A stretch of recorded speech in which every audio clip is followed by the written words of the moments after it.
All right, so we're back, and this is the second half of our interview with our financial advisor. And let us just first start by saying we are not offering financial advice. We are just giving you some information about what our financial advisor or financial planner offers to us. He's answering questions that, like you said, we get asked all the time in our retirement. How do we do that? And he's just helping by sitting down with us and having a discussion with us and answering y'all's comments. And, maybe it will help you in your planning for your retirement, or if you're already in retirement and you don't have a planner or an advisor, maybe it's time to look at getting one in your corner. Maybe not. I don't know. But maybe these videos will help you make that decision. And if you didn't see last week's video, please be sure and go back and look at that one first. Welcome to Retire to Roam. I'm LJ. I'm Russell. We're retired, traveling full time. On a budget and loving every minute of it. You never want someone that's going to make you feel uncomfortable or make you feel stupid, because it is, the bottom line is your money, people. It's right. Your money. They're working for you. You want to know where your money's going, what it's doing. And if you have a question and you say, hey, I saw my money drop 10% and the market was only down 3%. What the heck's going on? Yeah. You pick up the phone and you should be able to call your financial advisor and ask them, say, hey, what's going on with this? That's and right. They should be able to explain that to you. Luckily, we've never had that happen. That's right. But we would be calling. That's right. No, that's perfect. And that's a great example of accessibility. You know, you want to be able to have those questions, conversations, whatever, with your advisor. And if they're not accessible like that, that's not super helpful to you probably. And so very good thing to kind of, be in the top 10 questions that you ask for sure. I know another question people are going to ask is, what should we expect? Because a lot of people will say, oh, I'm just going to save my money. I'll do my own managing and I'll save all that money I was going to pay an advisor. I know different advisors charge different amounts, but industry-wide, and you may not be able to answer this, what could someone expect to pay on average today? It's 2026 for a manager with their finances. Absolutely. The industry norm is 1% typically, and so an advisor or the firm as a whole is going to charge about 1% of your account. And so typically also there are breakpoints, what we call breakpoints, and so as your account hits certain levels, your fee goes down, the percentage goes down, and so it's not 1% anymore, it's going to be less than that. But if you go in and talk to an advisor and they're throwing out 2% or something like that, then that should be a red flag to you that, man, that's just way higher than the norm. If they are providing a benefit for that, which that's going to be pretty hard to do, but if they're providing a benefit to justify that higher cost, that's fine. Okay. But also realistically, if you go to them and they're 0.5% in fee, well, if they're not really doing anything, then is it worth that too? Right. So you always want to feel like you're getting a benefit for what you're paying, and that's kind of hard to do as an advisor, because we don't always. There's not every month that we're talking and we're saying, hey, do this, do that, that kind of stuff. It's things that progress over time. And there may be one year where we help you with reduce your tax bill by $10,000 or something like that. So it's accumulation of decisions and smart choices that you as a team make and work together with that over time. So typically 1%, but see what they're providing, at that cost. And then go from there, because it's expensive. 1% adds up to a lot over time. So you want to make sure you are getting a tremendous benefit from what the advisor is doing for you. And for people that don't know, explain the 1%. Let's just say someone has $1 million portfolio. Yeah. Is that 1% per week, per month, per year? Okay. How does that work? Good question. So it's 1% on an annual basis typically. So if you have $1 million portfolio, it would be $10,000 a year. And most firms will give a break. If it's $1 million, it'll be less expensive than that. Not all of them, but most do. But that's how you would calculate that. It's not $10,000 a month though. No. 10,000 a year is often enough. And so that's that's a good starting point, and it's typically they're going to be quoted on an annual basis.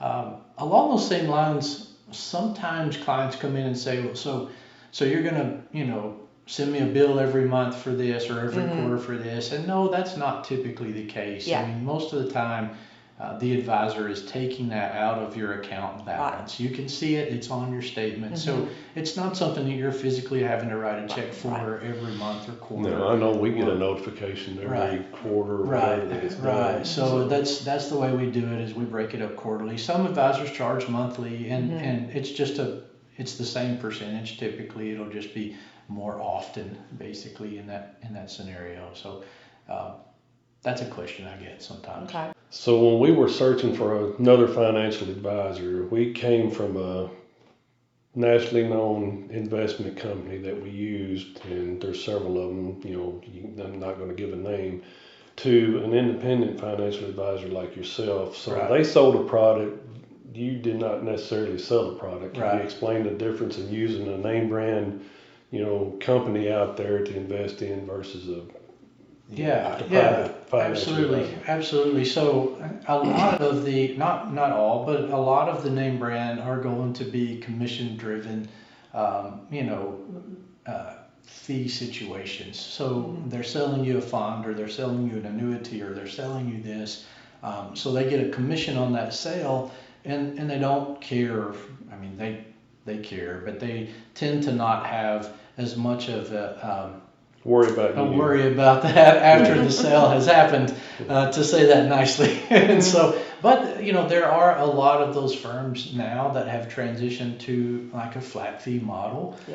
So they'll still charge that flat fee. So I think the best response from me in that scenario would be to ask that question to begin with on, are you working in my best interest? Are you a fiduciary? And please, nowadays the advisor can wear multiple hats. So they could have a hat on where they're acting as a fiduciary, and they could have a hat on where they just have to do whatever suitable for you, and not necessarily in your best interest. So you don't see those hats. They're not taking one off in front of you and putting the other one on. You have to discern that, and I will tell you from experience, clients cannot discern that, unless the advisor says, I am getting paid a commission on this product. I need to tell you what that commission is, so that is a conflict of interest for me, because in this circumstance you are not paying me. This insurance company is paying me, or this brokerage is paying me, and so you need to know that. As an investor, you need to be aware that your advisor may wear multiple hats, and they're not going to necessarily disclose that. And under current law, they don't have to. So you can take that, that worry away by simply working with a fee-only financial advisor, registered investment advisor along those lines. And so that'll help drastically. Yeah. We did not know that about the name brand group we were with until we came to Nathan. And we just had gotten a bad vibe or something from our former person. Great guy. Yeah. We just didn't feel like we were being addressed, or we weren't big enough to get enough attention, I guess, maybe, or something. We were just investing in their product. We were, like you said, they saw you once a year, and that was it. You never heard from them again. And they really weren't available to talk to you during the year or whatever. So even with us traveling, we'll say this, Nathan's always available, if we have to call him or email him. So you want your advisor to be available. Not that we're calling Nathan at home at night and getting him out of bed at midnight. We actually set up an interview. We were in Vietnam the first time we was out traveling, and we done one over the internet in Vietnam. Yeah, that's right. Yeah, so make sure they're available for you. Yeah, that's and along those same lines, it's important to to just have that conversation with the advisor, and it is okay to fire your advisor. Yeah. You know, I mean, and also they may fire you. Yeah. Right? And so it's not the end of the world. There's hundreds of us, and so there's thousands of us across the country. Yeah. So you can find someone else, but don't feel like you have to stay with that advisor. If it's not working out, then change. Yeah. I mean, that's the worst thing you can do is just maintain that relationship and keep getting poor advice or keep feeling uncomfortable or whatever. Now, I will agree when you said you can fire them. We did that, and it was tough because we knew our guy. We lived in the same community for years, and it was tough to call him up and say, hey, we're doing something different. And, he was okay with it. He was fine with it. Right. It probably happens more than we knew. It's important to talk about that with your new advisor before this situation happens. You may kind of want to jump ahead of that with your other advisor as well, with your old advisor, and say, hey, we've made a decision. This is why. That's what I would want to know. If we have someone leave us, I'm like, I understand that's why, but what was the cause? Right. What was it? Something that we did, or is it because you're moving to California? Which we can help people in California, but it's not that. You may want to have somebody more local than that. That's great. I mean, that's different than actually, you've done terribly for the last 3 years. You haven't talked to me. You haven't, you haven't advised me. Returns have been crap or whatever. And so, that's very different conversation. Yeah. Absolutely. What would you say is the best financial habit someone could have? Living within your means. That's got to be it.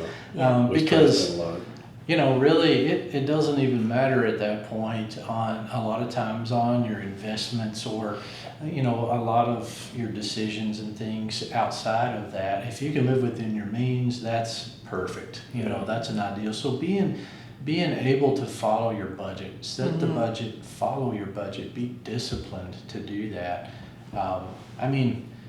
Discipline is huge. You guys are experts at that. and literally, they try to be super good about that, but they've always been that way. And so that's tough. That's not something that everybody chooses to do. I think everybody can do that. Yeah. But it's a choice. Well, I think it is a hard choice sometimes. It is a choice, and I think it's so uncommon now for people to live within their means. We've got credit cards and, loans and all kinds of things. Not to say all those are bad, but, if you make $5,000 a month, then you spend that or less. But a lot of people, they're spending $1,000 or $2,000 more than that a month, and charging credit cards, and at some point they're going to have to pay that. That's right. It can't just keep accumulating out there, and because those bills just keep growing and growing. So that I think is the number one habit that you want to build if you don't have that habit already. Building that. So getting back to a lot of the questions we get, and there might be several people on here that's new to the channel. If not, subscribe. We'd really appreciate that. But getting to the nitty-gritty part of it, somebody that's new, the financial advisor is just completely new to them. What would be the first thing you would recommend somebody do this week? So if you don't have an advisor, definitely do some research, local advisors, and just start your questions. Okay, start a list of those questions that you want answered. Use some of the things that we talked about in this video, but you may have some additional ones too, and write those things down. Put them in your phone, put them on your iPad, whatever you want to do, but have it where you can refer back to that, because the advisor may start throwing out questions to you, and then you get off track and you're lost, and everything sounds amazing, and it's all birthday cakes and balloons and all this stuff in the meeting, and then you're like, I didn't get any of these answered. And so write them down, make sure you cover those things during that meeting, and then just start interviewing. It may be a little bit longer of a process than you want, But just get on their calendars, start reviewing 2 or 3 at least, I would say. Get started. Just get started. Yeah, just get started and start with that list of questions. Yeah. What would you say would be a worst financial habit someone might have? The best was living within their means. What would be the worst, you think? Yeah, so I would say one of the worst things that humans tend to do is when we buy investments, if it doesn't perform like we want it to, then we think that it's broken and that we need to find something better. So we end up bouncing around from different investments to different investments over time, chasing returns. Okay. Retirement, surprisingly, is not necessarily about returns. It's about consistency of returns and the distribution rates and all of these kind of things. There's a lot that goes into retirement that is very different from your accumulation phase. Okay. So I think that's the key is, just not being distracted with the golden egg over here or the squirrel over here or whatever, and the Bitcoins and all the super hyped investments that are out there. They may be great for you, but they may not fit. And so don't necessarily just bounce around to all these different things trying to turn 100,000 into $1 million. You know, that's not the answer. Because we all see that on Instagram. These young kids Reddit on there, 20-year-olds that have taken $100 this week, and we've got 5,000 by Friday. And that may be true. I don't know. I'm not saying they're lying. It can happen. But I would say 99.9% of people, that's not going to happen. And because if it was, then there'd be a lot more people doing it. You'd probably be at home on your own personal computer doing it. So I just add to be intentional, just intentional and steady at it. Steady wins the race is what I've always heard. So. And that's true. That's true. I mean, it's fine to take a small portion, and we call it gambling. If you want to speculate with some investments, that's fine. With a small portion of your portfolio, but this is income that you're going to need to rely on throughout your life. So you have to be disciplined with that, and your advisor has to be disciplined with that. Yes. And know what they're doing. You would be surprised how few know what they're actually doing when it comes to investments. So if you're not getting clear explanation on what they're going to put you in and why, that's the key, is the why part. Yeah. If you understand that and that makes sense to you and that's relayed to you clearly, then great, they probably know what they're doing, in that circumstance. But don't be, if they're calling you every month saying, hey, we need to buy this because this is the hottest thing out there. Yeah. That's a red flag. Yeah. A giant red flag. We need to get in early. That's right. Yeah. Yeah, that too. Yeah. And you were talking about slow and steady. I have known a couple of people in my work lifetime that when the market in 2008, when the market crashed, I worked with a guy who pulled everything out of his 401k, and the world was going to end the next day, and then within two years, everything was back. Yeah, it took a 2 little to longer 3, than that, something like that. It was back and better, and he missed all that, and you can't panic. We've been very transparent. Last year, our money made more than what we spent, but that doesn't mean that's what's going to happen this year. Now, let's just say this year it doesn't. We're not going to freak out and say, oh, Nathan, sell everything or put everything in bonds or something like that. That's right. Because we know over time, again, because of what you've taught us, it's going to outperform if it was just sitting in the bed, under the bed, in a fruit jar or something like that. So, that's right. And all of that is based on history, of course. Past performance is no guarantee of the future, but we have seen through history that stocks historically have outperformed cash and bonds and things like that over time. So having some type of allocation to that is usually good for most people, but that may not be good for you. So again, you've got to talk with your own advisor and figure out what's a good fit for your risk, your time horizon, all of your goals. All of these things have to be considered before an advisor makes a recommendation. But you guys are in a somewhat stock out, some of your portfolio is in stocks. Yeah. And yes, last year was a really good market year, and this year is turning out to be that so far. Hopefully that's right. That's right. So markets have done good the last 3 years, Yeah. So, but it's a roller coaster. Yeah. They're up and down. Yeah. So you need to know the downside and the upside both. Yeah. So how much can you lose in normal market declines, and when that dips, am I down 40% or am I down 4%? Right. What's Big the difference there? Yeah. Yeah. So understand that, and your advisor should be able to tell you that.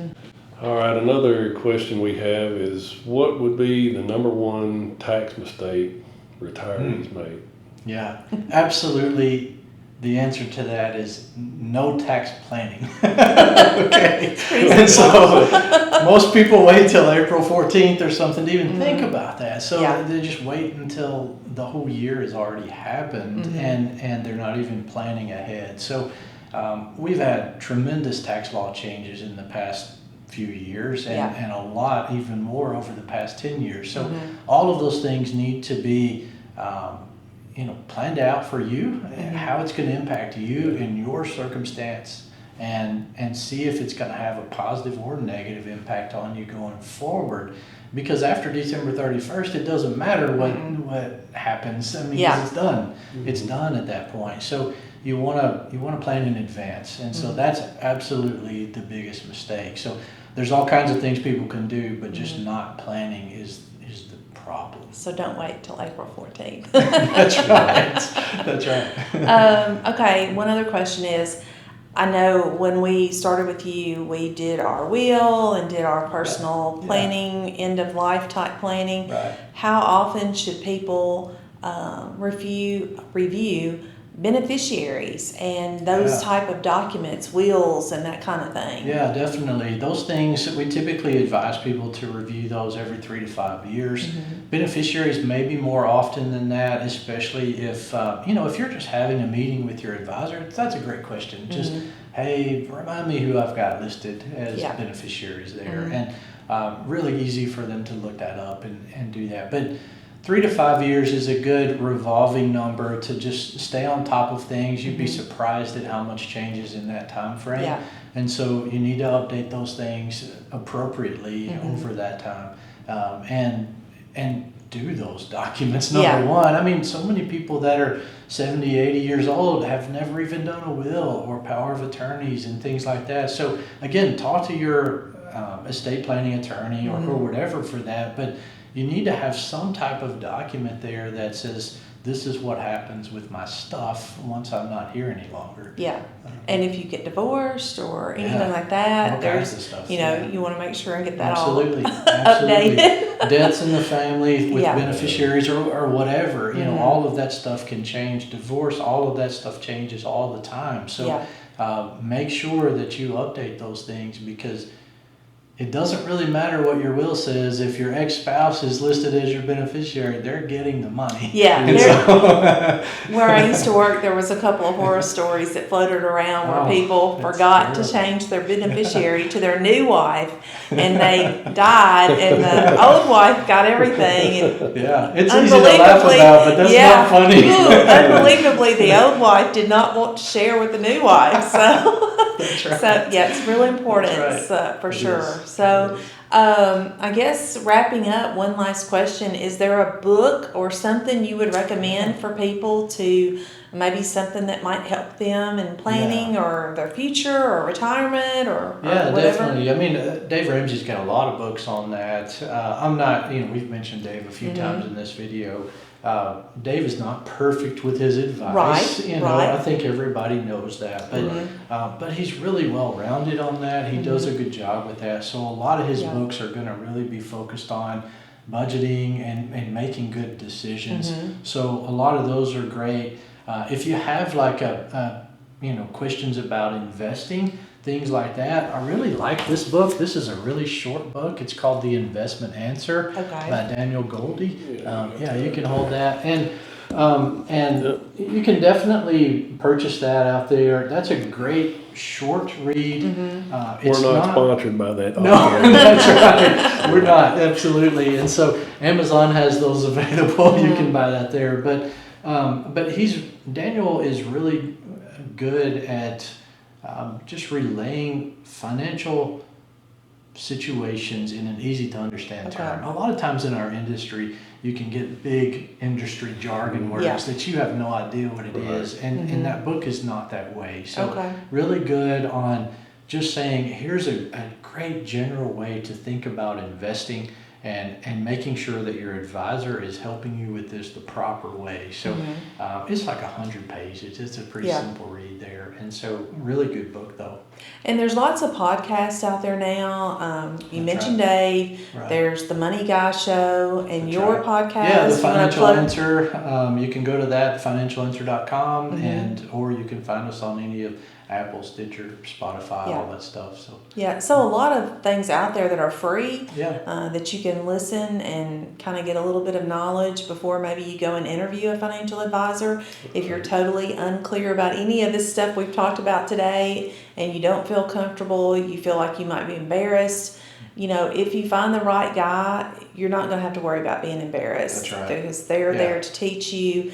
If you feel embarrassed when you leave an office, then don't go back to the office. Just move on to the next person, okay? Yeah. Anything else in closing you'd like to share with us? No, I think thank you guys for doing this, and I'm so excited to see what your next video has and where you're going to be next. Yeah. And so I know all of the viewers have enjoyed watching that and just seeing you guys travel around the world. So thank you for having the guts to get out there and do that, because a lot of people don't, and that's something that I think people are seeing that they can. You guys are making that available, so thank you. Thank you. Thank you so much for sitting down with us and giving us your time. We really appreciate it. So if you have any other questions, and we're not going to be back in the States for several months, but maybe we'll do another video when we come back. But if you've got any questions or comments, make sure and leave those down below. We'd love to hear from you.